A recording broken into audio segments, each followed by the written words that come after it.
here we are. I am joined again with the lovely Joywyn Diaz. Or is it Diaz? Crazy. It's Dias. Yeah. What is it? Diaz. Okay. Mm-hmm. Joywyn No, Diaz. it's Dias. Mm-hmm. Anyway. So it's gonna. Anyway. What are we talking about today on this important podcast conversation? Resonant. I feel reverberation. well. Yes. So I would like you to answer that. Oh, okay. Mm. Okay. So I think like any of our kind of conversations, we are just going to be straight channeling the flow of ideas as they arise within our awareness. I would like to talk about aliens today. I would like to talk about the Akashic record, and I want to allow us to channel whatever is coming for us. So, how does that sound with you, Mrs. Yeah, Dias? that sounds perfect. That sounds perfect. That sounds really good. I would like to channel the higher frequencies as I always do on all of my podcasts as well. So yeah, I'd like that. Cool. No, fabulous. So what do aliens mean to you? You know, what is their kind of status, within the world? I suppose some people, contemplate, oh, do aliens exist? But increasingly more so, I think the idea of aliens being a serious phenomena is becoming more and more mainstream. Obviously, people in the know realize that it's a very, very deep rabbit hole, and I guess sort of, what is the highest frequency that you can kind of channel in relation to this kind of topic, the raw truth? What's your understanding of aliens? What's your interaction with this sort of phenomena? Well, I feel like the Matrix basically alienates us from a lot of extraterrestrial topics. So a lot of people are afraid of even the word alien. When you say the word alien, it sparks up fear more than curiosity in majority of the population, which is quite sad because aliens are real. Let's start there. And also they are very friendly. And we know nothing about them because we haven't been exposed to these sort of information, or we are not, that information doesn't come very easily accessible to a lot of people. So I find that to be a factor that causes a lot of people deep rooted fears. Like if you say alien, they will be really scared of that. So I feel in my personal experience, I interact with them on a daily basis. Well, I'm a Akashic channeler, so I have a whole different history and relationship with aliens. They're good friends. That sounds crazy, but that's okay because I feel like once you get on a certain dimension, you get on a certain frequency, you are more in tune with these sort of deeper intelligences that can approach you. So when you're vibrating at a very, very sort of open frequency where you are curious, there's a lot of people that are curious also about extraterrestrials and other entities and different life forces. And if you wish to sort of open that aspect of yourself and open that sort of frequency where you wish to have an interaction, they're very friendly. The aliens would want to have an interaction because at this time, at the specific period that Earth is going through right now, we're in a big humanity shift, as majority people who are on this frequency would know. And at this time, the aliens wish to sort of help guide us form a new intelligent society on Earth, which is called the Galactic Society. Now, because Earth is shifting from 3D to 5D, so yeah, lots of deep dimensional stuff. You can ask me more questions if you like. This might be a lot of people. So let's break it down step by step. Yeah. But that's a summary, Yeah. Yeah. No, yeah, I'll sort of tap into like different questions I have in a moment. I do have to pause the recording briefly because there's an uploading issue, but I'll resume it in a moment. I'm just going to stop it now. Right, we are back. Just had to verify some technical information, but I'm going to pick up on a few threads that you sort of elaborated upon. I think you made some important points regarding the kind of association of aliens with fear, particularly for people in the more the matrix kind of social construct. Will tend to look, well, people have their sort of understanding of aliens often from movies and TV shows, and they'll often always sort of paint aliens with this kind of eeriness, this kind of unknown quality. Are they friend or foe? Are they, there's all sorts of movies you can find about alien invasions and threats, and very rarely you'll find a kind of depiction of aliens as a kind of as an aid to humanity, as a potential bringer of wisdom, of lost or new technologies, and and I guess that sort of brings to sort of your own personal relationship with alien entities, and like your personal relationship with them is not one that is sort of rooted in fear or kind of apprehension, anxiety, like who is this sort of super intelligent and powerful presence. You, as far as I understand, you have this kind of relationship of alliance. You see them as an ally, someone to Yes. that offers guidance and love and healing, and so I guess sort of we can go in the direction of like discussing what is your personal acquaintance with alien entities or intelligences, or or energies rather.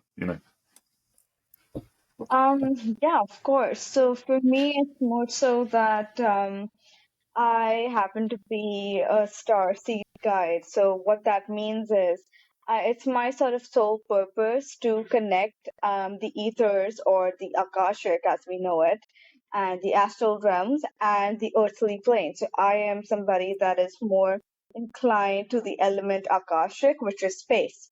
So space means extraterrestrials, galactic beings, higher entity beings.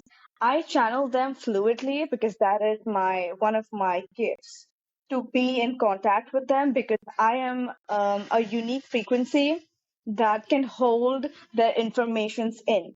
So they do not choose people that are not in a sort of open frequency. They always, the aliens are like, and let's call them star seeds or galactic beings. I prefer personally the term galactic beings because alien is a very man-made term, and the word alien means alienated, like alien. They're not aliens, they're like very, very friendly, and I see them as more supportive beings that offer deep, deep knowledge and guidance and help to humanity.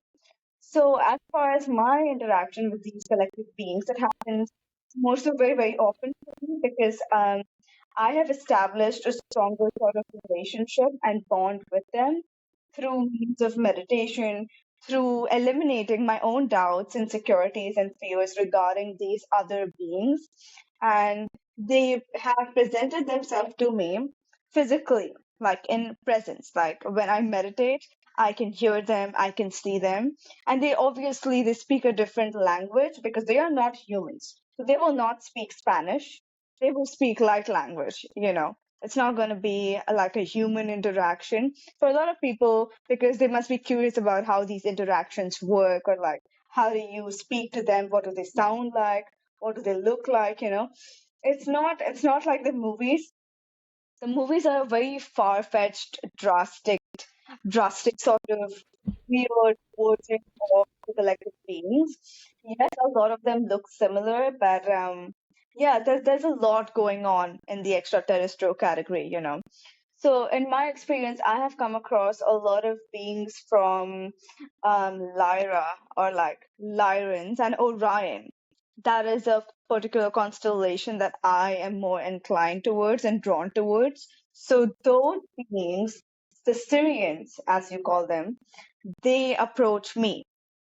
I never sort of asked for them to come to me. It's like they chose me as a spokesperson, pretty much, like a bridge between the people of the earth, the humans, and the galactics, the people of the sky, the people of the Akashic, the ethers.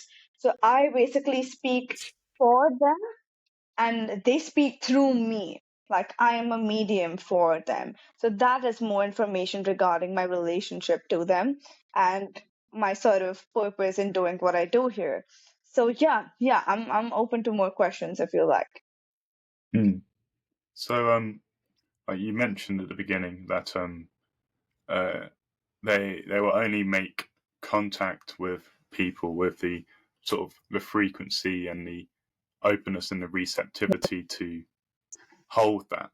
And that sort of probed in my sort of question in my head, certain questions about because obviously there's a spectrum of different galactic beings ranging from higher frequency ones to lower frequency ones when you get into the conversation about greys and reptilian entities as they're often Yeah. described, and then you go higher to, I mean, I'm not super knowledgeable on like the whole spectrum of it, but something I'm sort of thinking about is that, because you know so is that a sort of a process of you know bringing your frequency to a certain point where it's able to be receptive to communication when you're in a sort of a deep meditative astral traveling kind of state, and Yes.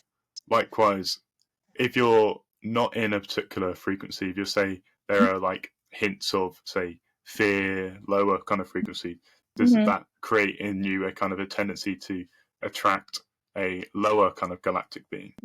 Yes, that is Yeah. very true. Yes, that's why, like in purposes like this, like very few people sort of have a galactic sort of expression or a galactic purpose because it is not for everyone. Like it's very clear. So whoever is like on this frequency and comes across this, it's most likely that this video is for them and they are drawn to the alien sort of extraterrestrial frequency and they can hold it. So I feel like for for a true connection, for a true friendship, whatever you want to call it, a true relationship or true sort of knowing of the extraterrestrial, the number one thing that is required of you to even hold that frequency is a pure elimination of fear. Fear is just sort of embedded in us when we speak about extraterrestrials or aliens. So it requires a space of love. It requires a sort of inner depth of like, oh, hey, you know what? Maybe I'm open. This is weird. Okay, maybe there's some blue beings dancing around my room and they look freaking weird. But that's okay. That's completely okay. You have to have that level of okayness. Like you have to have that level of comfort with the absurdity. You have to be acquainted with the highly absurd in order to be receiving this sort of information because this can freak a lot of people out, and that's very okay. It's okay. That's fine. But if you have a good level of grounding, like you're grounded in your truth, you're grounded in your own energies and your power, you will not feel fear. Hence, you will attract a higher level sort of galactic being who wishes to help you. You have to understand that the intention of these beings is truly to love you, to heal you, and to help you in your own sort of soul purpose. They are not here to scare us or like do anything to us. Well, not the higher dimensional ones. So it's important to have that discernment when, especially when you're interacting with astral beings like that. So I feel like that will solve a lot of perceptions that people might have. Mm, mm. So yeah, and the sort of elimination of fear, it's it very much like ties into obviously what we mentioned at the beginning about how the matrix almost biases a certain perception of ourselves, the world, and aliens. The term aliens with the emotions of fear, a very dense kind of emotional state, which keep people in this sort of survival consciousness, and it prevents them from, you know, moving into sort of enlightenment kind of frequencies. It's and it keeps you in those sort of denser states of consciousness, because fear, the energy of fear, can be harvested, it can be extracted, whether by sort of lower astral entities They or feed off it. It's um, food. yeah, it's food, and their existence depends upon the looping of those sorts of cycles of fear, scarcity, craving, desire, all these sort of lower, denser states. And I guess that's like, it ties into sort of the movement of towards enlightenment, towards a higher frequency of being, where you are residing in more love, peace, unconditional kind of bliss. There requires a kind of alchemization of Yeah. those lower states into a philosophical gold. That's the whole process of alchemy, is turning the lower, denser energies, heating them up so that they can, transform into something much lighter. And yeah, I guess sort of for people interested in sort of understanding more about aliens, well, galactic beings, I'm going to change the word I use because it's a more accurate kind of term. Yeah. Because as well, aliens can't, they're not just used to sort of describe, super intelligent entities in space, but humans use them to describe other human beings as well. If they go, oh, that person's an illegal alien, they're not from here. There's that kind of othering. There's an othering motion, and it reifies the illusion of separation. I think that's another thing that is often comes up in the sort of the conversation regarding aliens or galactic beings, is this othering. And othering is the root of fear, because you fear that which is not you, that which is unfamiliar to you. And as well, like, as is always sort of spoken about in the motion towards transcending fear, much of that process is understanding your highest identity as everything, and knowing that you are not just this physical body. You are the diffuse spirit, the energy which is animating this body and your body, and the chair that you're sitting on, everything around you. That's all. Yeah, that's all you. And when you're residing in that frequency where you are source, you realize that you can't die because you were never born. You're timeless. You're residing in eternity. And the conversation of fear becomes absurd, because you're not identified with this. It You're won't hold you back. Yeah, exactly. And it's like, that might sound very confusing to people who aren't sort of on that frequency to understand that kind of channeling. But it's, it takes time. We're all on our own sort of Pace. different kind of journeys, and different paces of soul evolution, to the point where you will be able to understand something. It's and yeah, so that's I guess sort of like, I want to take this in a direction of what is the nature of your specific interactions with entities. Like, you say that they want to bestow on you love and guidance and healing. Like, how does that occur? How do they appear in your sort of meditative channelings? And and also, like, do you feel their presence persisting with you? Because I remember, you've spoken to me Yes. obviously a lot about it, about your Yeah. specific relationship with certain Egyptian gods and Oh, yes. whatnot. So I'm curious to extract some more details for the listeners here. Yeah, of course, of course. I'm all for it. I would love to share like more of my sort of in-depth journey with how I interact with my beings. So, well, you mentioned a few different categories. So I work with a lot of different beings. Most of them, yes, they are star seeds or they are galactic beings. And there's a different category of Egyptian gods like Anunnaki and stuff like that that I really love and identify as and work with them, and I absolutely adore them. But anyway, so speaking more, okay, let's start with Anunnaki. Um, So I've had previous lots of my past life reincarnations as the Sumerians, or like they're known as the Anunnaki. The Anunnaki is not human. They were gods, and by gods, well, the humans refer to them as gods, but who they really are in an authentic expression is a very highly advanced civilization of a galactic being that is reincarnated on Earth to work with humanity. Like they wanted to do or create something here on this planet, and hence they descended here. But they were so powerful, and they were so just full of like authority and power and magic that the humans would fear them or see them as a god. So a god is a perception. Do you see what I mean? Even looking Mm. at a god is a perception. What it is just pure source power. Like that's who they were. But humans mistake something for what's more powerful than them as gods. Because humans have a thing for inequality. Humans always feel human.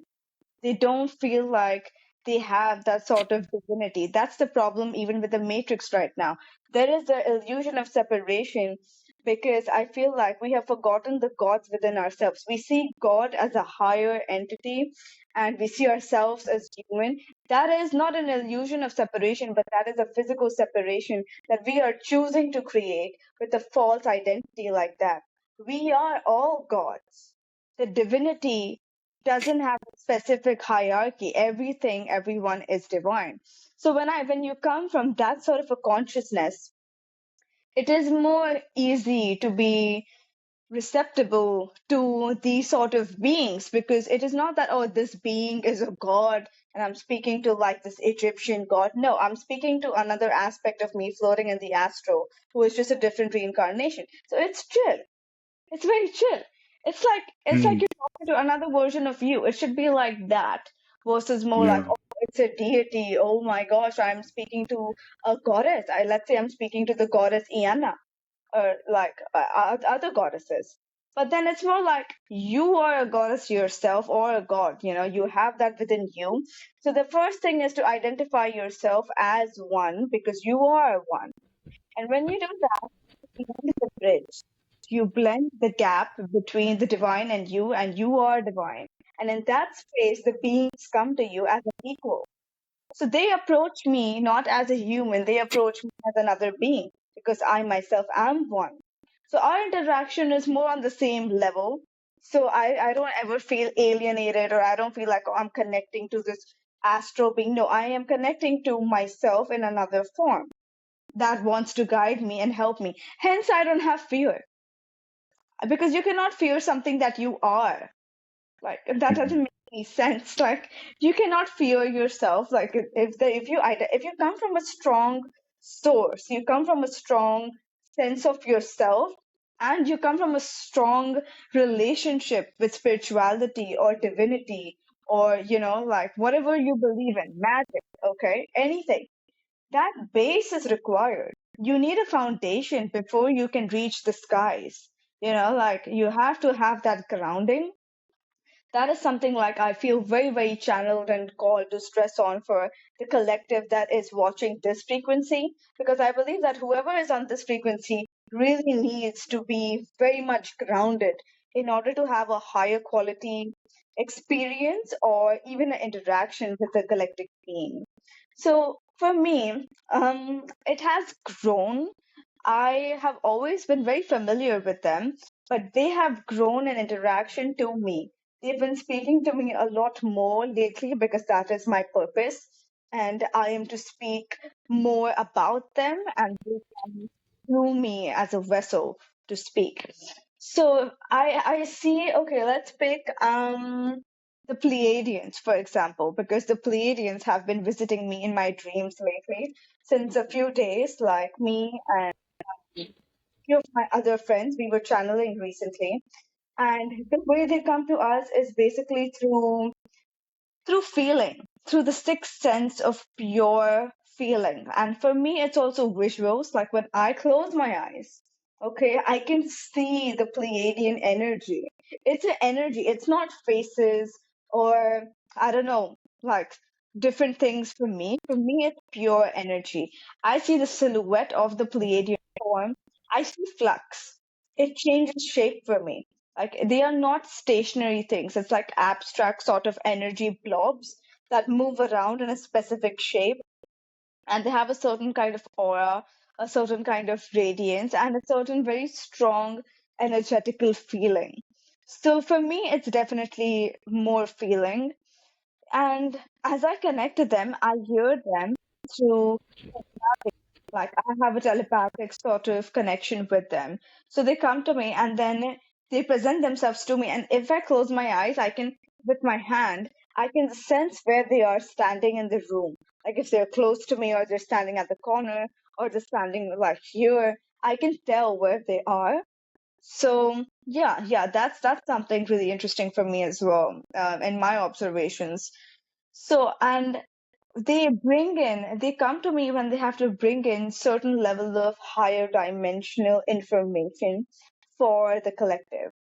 So they came to me like a few days ago and we were speaking, like they gave me the message of Ascension, which is the topic that most of the people who are watching this would be familiar with.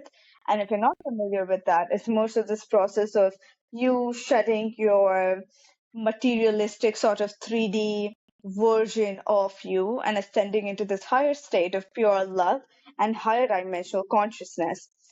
So they speak more so about how to sort of help other beings who are not on the same level as us. There are new, I call them the newborns, the new beings who are just tapping into what all of this is. It's a big tapestry of things, and we are all at a different level.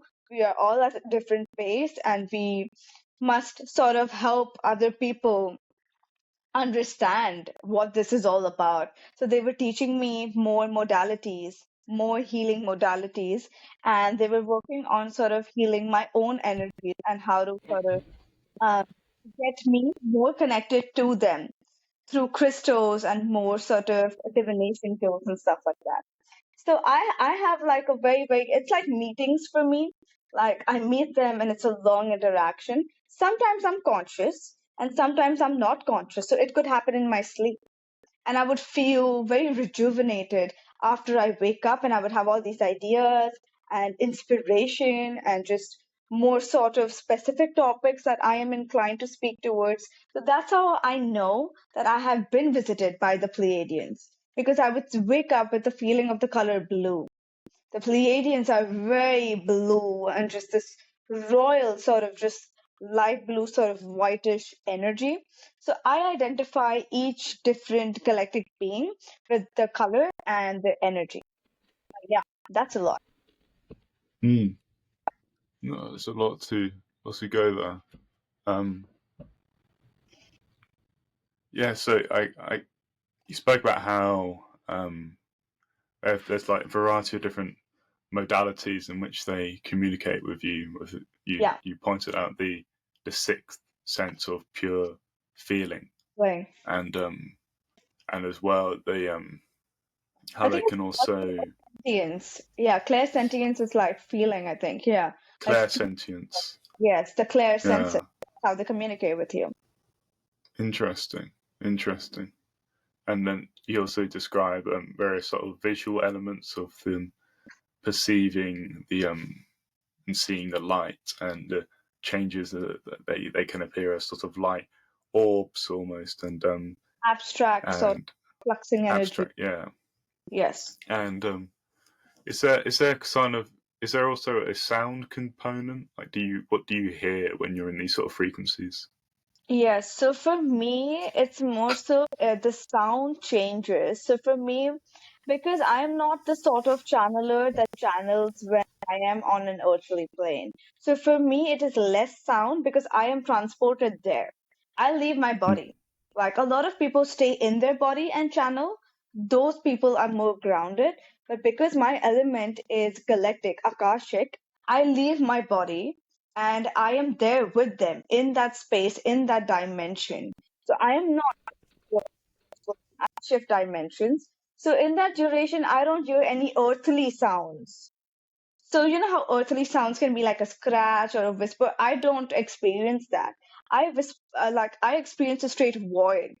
Like I am in a whole different dimension. It's like being in a spacecraft, and you know how astronauts would feel that sort of the sound of gravity. Does that make any sense? Like an astro sound. I don't know. It is not an earth Mm, sound, so it is difficult for me to describe with earthly examples because it is more so like the sound of space or the sound of a light buzz or like this sort of feeling that you are in space. The feeling of an astronaut, like when he's in space, is the sound. Does that make any sense? yeah, Yeah. yeah, because Apart it's yeah. resonating with me because um, I'd often in sort of deep states of meditative trance would hear a kind of buzz, but it's not just a sound. It's a It's a multi shift. it's an engulfing, Yeah. and it's like you hear it, you see it kind of, and I'd always find myself um sort of in a place where it's like it's very difficult to distinguish the outlines of your body, like whereas like in this sort of 3D sort of experience reality, you close your eyes, you remember where your limbs are in space and stuff like that. I'd Exactly. always find myself drifting to the space where I couldn't quite discern like a left, a right, an up or down. It's kind of like you're shrinking into this kind of this void, like you talk Yes. about. Yes. Um, but I mean, I've never resided long enough in such kind of states in order to sort of invite an entity which is really just a reflection of myself. Um, Exactly. Exactly. um, and I think that's interesting. It's like I guess what would happen is that because how do I say this? Like there would be sort of deeper downloads. There would be sort of an appearance of certain forms, thought forms, or emotional forms, simulations of future, projections from the past, maybe. Patience, Um, everything. but it's yeah, Foresight. but it's like I guess it's like I see it all as a reflection of myself. So there's never in my particular experiences, like I feel very clearly and distinctly how this is all my or a creation of it's my creation, not the ego's creation, but the Yes. absolute. And so there's no form, even yeah, even an astral form or a 3D form, which isn't me. So it's like and I that's where I am now. Mm-hmm.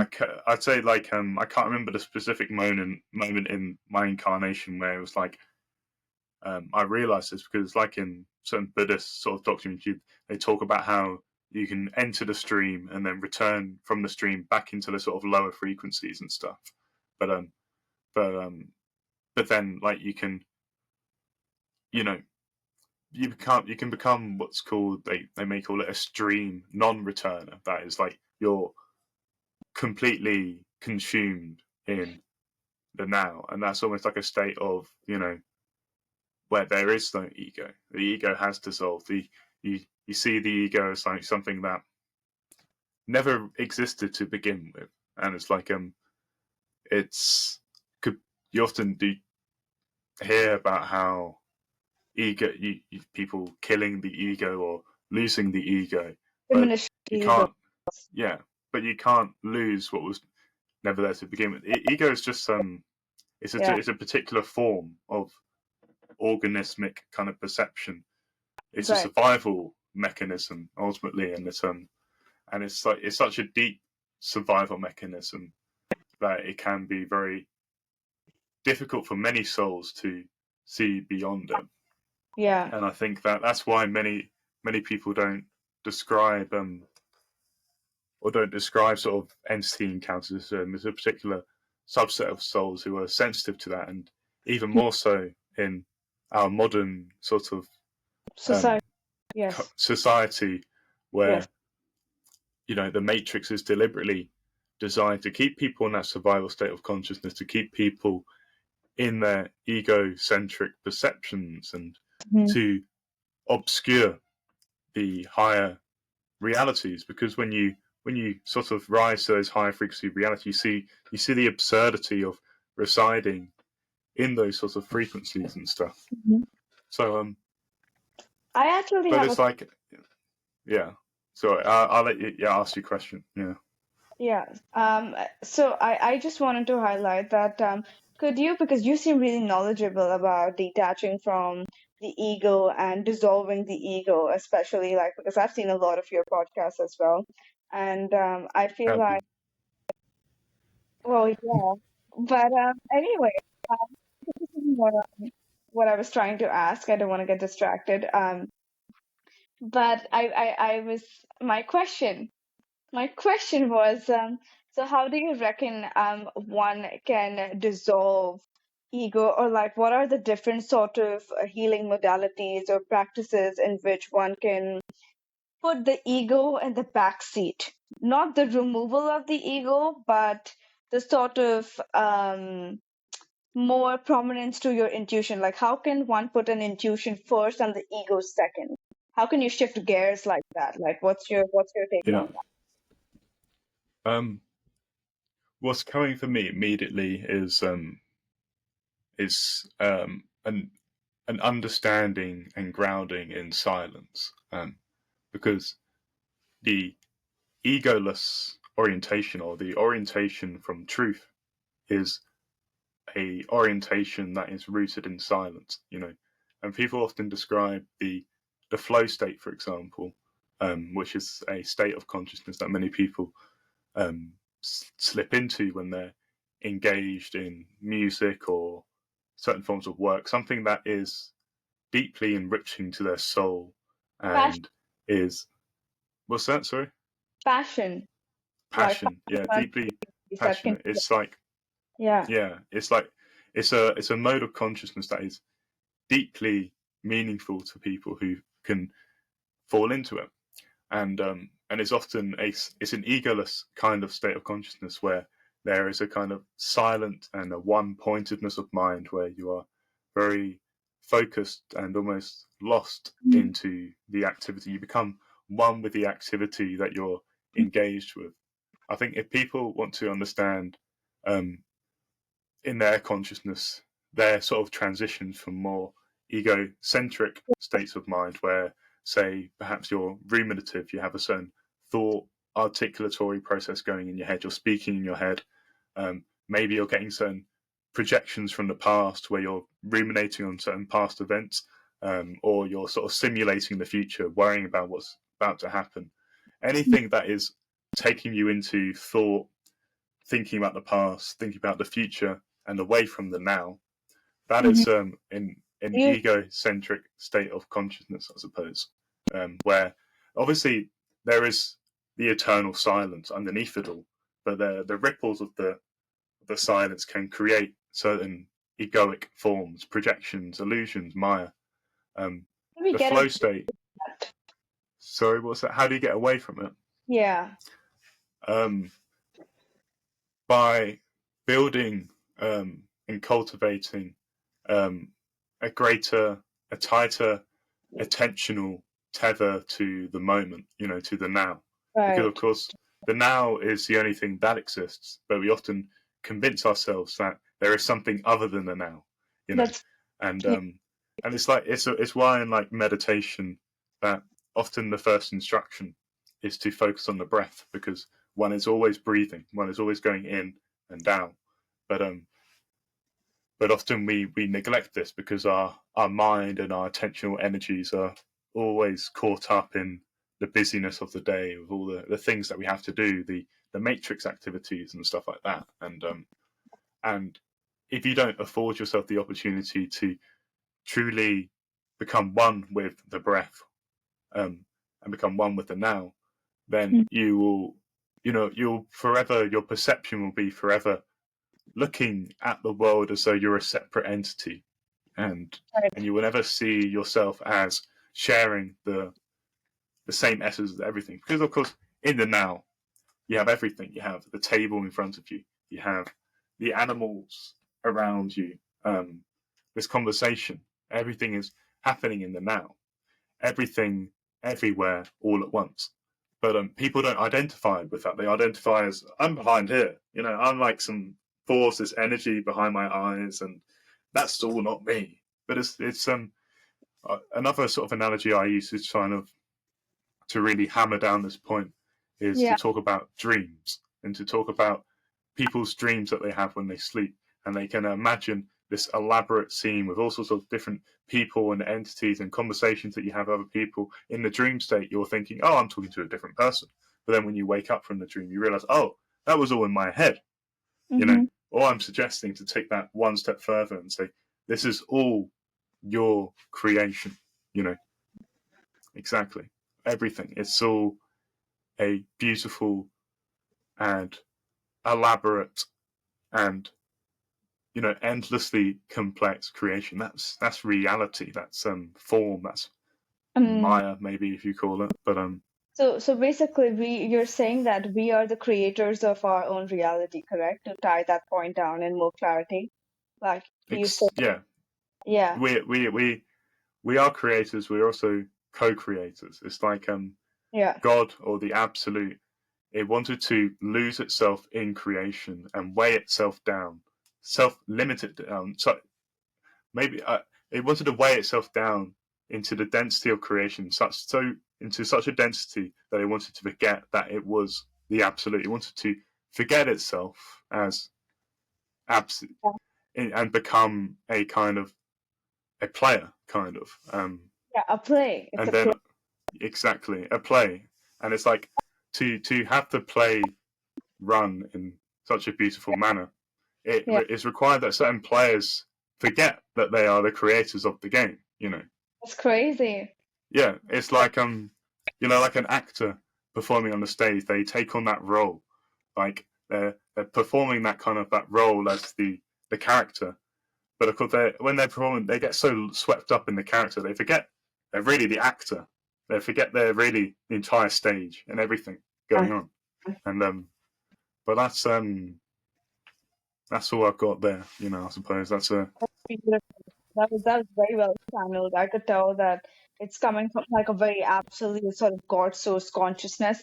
One of the few things that I really like about when you speak or like you record a podcast, it comes directly from source. Like you're the kind of person that doesn't dull it down. I really appreciate you not dulling down your frequency because this will find all the people that it's meant to find. You know how sometimes people on a podcast or like even when you make videos on YouTube, they try to like take away from their authenticity and dull it down. Like, oh, okay, let me make this more comprehensible for the other person. Maybe I promote being complex. I promote mm, being absurd. Be as complex as you wish to be because people on your frequency will understand you. But if you lower your frequency down, you make it more digestible or you make it more understandable, you attract lower people who are not on your level because you lowered yourself down. You only attract what you are, right? So mm, I will promote speaking about complexity, speaking about topics that other people might not understand, but I wish for people to embrace that sort of complexity. We are so drawn to like looking at the word complex as alien, coming back to the full circuit of alienation or aliens. Everybody is a complex being.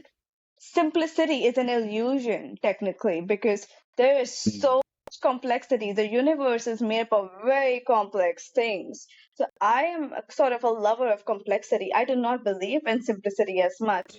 Because if you just let yourself be, the complexity can be your own authenticity. And to rule with authenticity is how you sort of step into your own power, because I notice that I speak a lot about aliens and starseeds and a lot of different things. Really, if you're on my podcast and you know what I'm talking about, I'm on a whole different frequency. So I never feel shy or anything really when I speak because I know I am channeling a particular frequency and it's meant to reach certain people that it's meant for. So if I dull it down, I'm not doing justice to myself or anybody else, because that would be inauthentic. So I always like putting that sort of authentic approach, or like, helping people become more sort of empowered in their feelings, and being more empowered to deliver the message that you're supposed to deliver without dilution. If you are a God source consciousness and you are on the fucking 12D, speak 12D stuff. There's no point talking about 3D when you are a 12D galactic God source, God source consciousness being in motion. Every part of you reflects to me that you are God source energy. So I can see your spiritual rank, I can see your hierarchy, and there is nothing wrong with claiming where you come from, because that is Yeah. the truth. Like, if you are a king, you are a king. It's as simple Yeah. as that. You cannot pretend to be something else when you are what you are. So maybe that helps a lot of people channel or tap into the frequency of empowerment, because that's the other part of my soul purpose that I usually work with people on, which is to make them feel more empowered in their authenticity and true power. So yeah, Mm. everyone has the right to embrace the sort of unique complexities that they have, and we should speak more about what we think is true or what we feel that is complex. I like that. Yeah. Exactly. We shouldn't fear complexity. We shouldn't It's fear our beautiful. authenticity. It is. Exactly. And if you can't see complexity, just look around you. You can see the quantum all the time. The very, very small. You can see it in nature, in all the forms and the complexity of a leaf. Trees. It's all around you. Because you made it this way. You you made it to be beautiful, and as a elaborate and ever evolving exploration of forms. It's that's why this was all created as an exploration of the infinite plurality of different frequencies and dimensions. It's all creative play on some level, and it's people detach themselves from that creation by identifying with the ego, by identifying with the small self, and they forget that they are, on some level, the universe experiencing itself, from a particular perspective. That's one way of understanding it. Um, like like you at one point you were, a fertilized embryo, and you have complexified and divided internally into this elaborate form.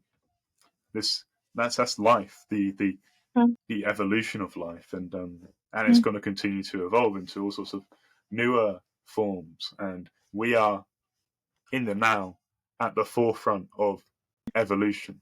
We're at the pinnacle, and then we're participating it. We're witnessing it, and when you're witnessing it, you're seeing the inherent flow of everything. Like when you're identified with ego, identified with a certain constructed image of yourself, you are static, because ideas, thoughts are often static things. They're unchanging things. People say, I am this, I am that. Yeah, They reduce themselves to a concept. They don't see themselves as, I am an ever present silence, I and love that. from that silence, yeah, because people understand the silence, because it's the baseline frequency, maybe. Peace is silence. You, So I wanna tie down to that point. I'm getting a big download as you said that.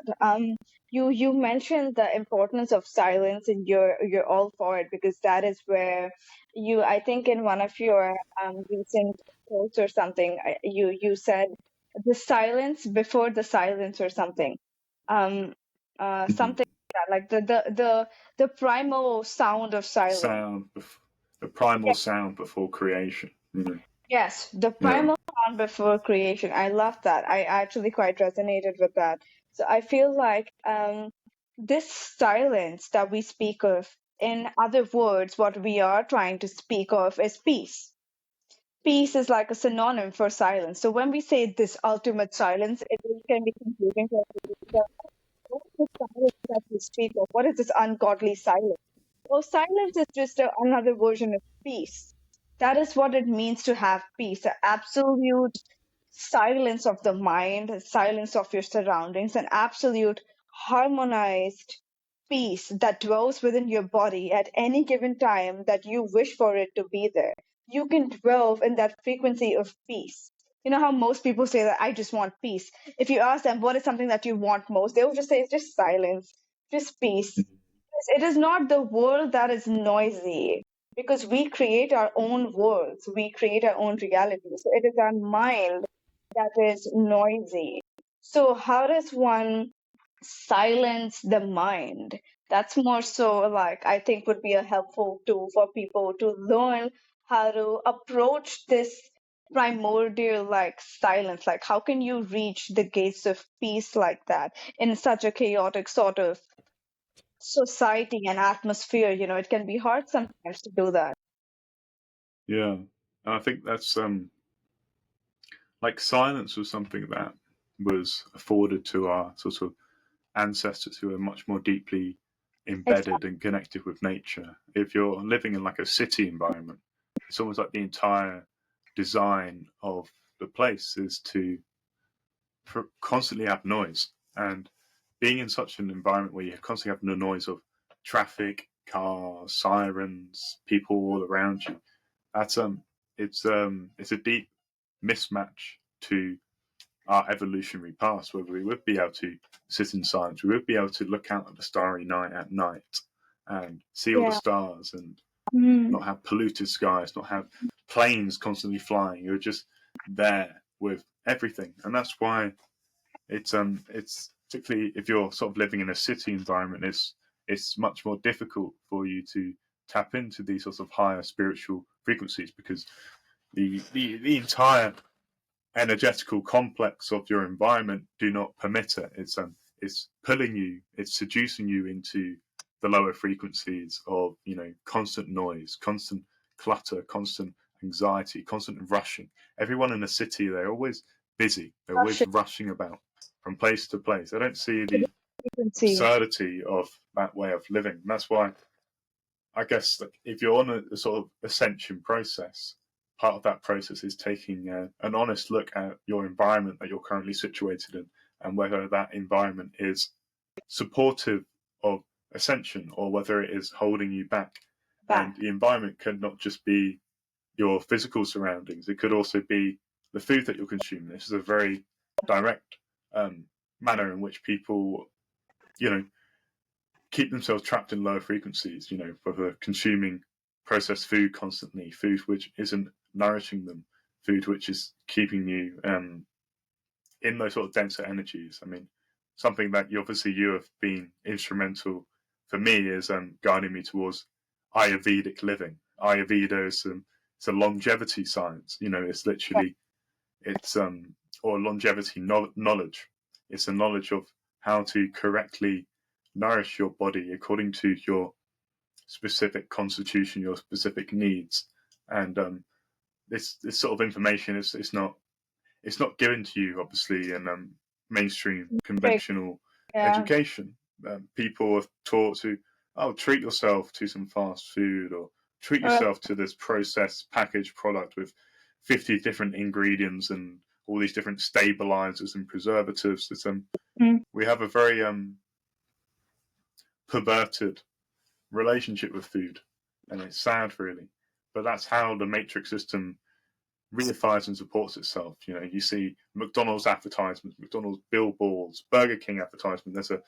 This glamorization of Poison. food, but it's not food. It's pseudo food. It mimics food. It tickles all your ancestrally evolved taste buds, your desire for salt, high fat kind of meat, but then it tickles it, but it doesn't provide the nourishment that we evolved to seek. And that's why for anyone on this ascension frequency, they need to have an honest look at the food that they're consuming, their relationship with food, because so many diseases, so many chronic conditions of your body are from the food that you're consuming, and you can heal yourself with food Yes. in the same way that you can heal yourself with meditation. But yeah, any other thoughts? I suppose. I think I'll sort of conclude it soon-ish, Yeah. Yeah, because it's been very dense this it has, entire, but a lot of information. Yeah.